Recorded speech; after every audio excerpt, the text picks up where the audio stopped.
Assalamualaikum warahmatullahi wabarakatuh. Perkenalkan nama saya Prayogo Dipurwono dari kelas Digital Financial Platform Teknologi Informasi dengan NIM 215155070711121. Di video kali ini saya akan memberikan tanggapan saya mengenai fintech di Indonesia. Apa sih itu fintech atau teknologi finansial? Ini merupakan istilah yang digunakan untuk menggambarkan inovasi teknologi yang diterapkan dalam sektor keuangan untuk meningkatkan, merampingkan, dan mengotomatisasi layanan dan proses keuangan.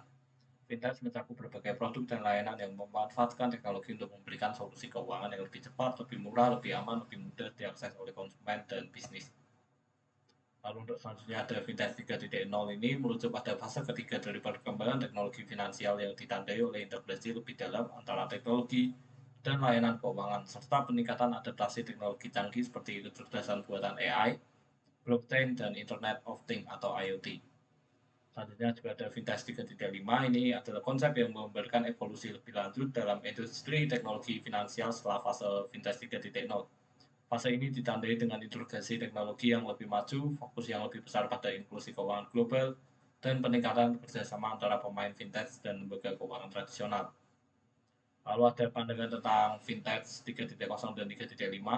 Yang pertama pada peluang bisnis UMKM, di mana fintech 3.0 ini platform pinjaman peer-to-peer dan crowdlending memudahkan UMKM untuk mendapatkan modal dan proses yang lebih cepat dan suku bunga yang lebih kompetitif dibandingkan bank tradisional. Lalu aplikasi pembayaran digital memungkinkan UMKM menerima pembayaran secara elektronik, memperluas basis pelanggan mereka, dan meningkatkan efisiensi operasional.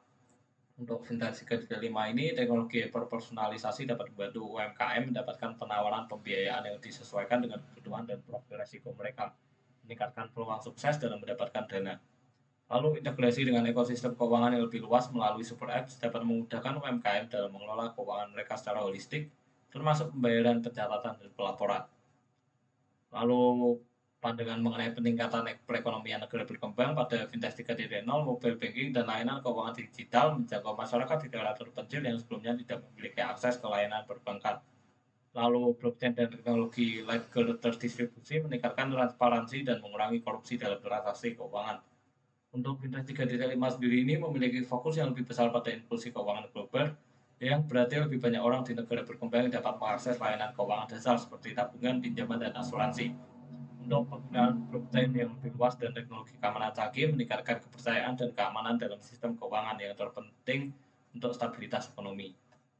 Lalu pandangan mengenai dampak pada masyarakat ekonomi lemah pada Fintech 3.0, layanan keuangan digital mempermudah masyarakat ekonomi lemah untuk mengakses rekening bank, transfer uang, dan layanan keuangan lainnya. Aplikasi fintech seringkali menyertakan fitur edukasi keuangan untuk membantu pengguna memahami dan mengelola keuangan mereka.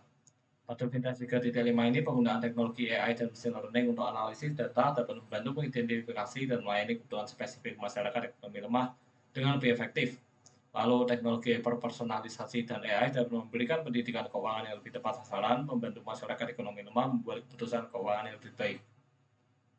Untuk kesimpulannya sendiri ini, Fintech 3.0 dan 3.5 ini menawarkan berbagai inovasi yang dapat membantu UMKM berkembang, mendorong perekonomian di negara berkembang, dan memperbaiki kondisi masyarakat ekonomi lemah. Dengan meningkatkan akses ke layanan keuangan, menawarkan solusi yang lebih efisien dan transparan, serta memberikan pendidikan dan perlindungan keuangan yang lebih baik. Lalu startup fintech di Indonesia berdasarkan lain-lainnya.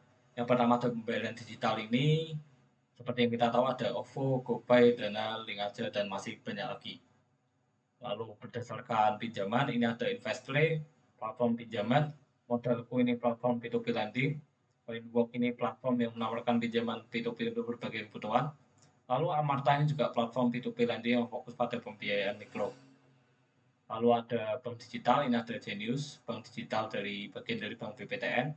Lalu ada Bank Jago yang menawarkan layanan perbankan melalui aplikasi.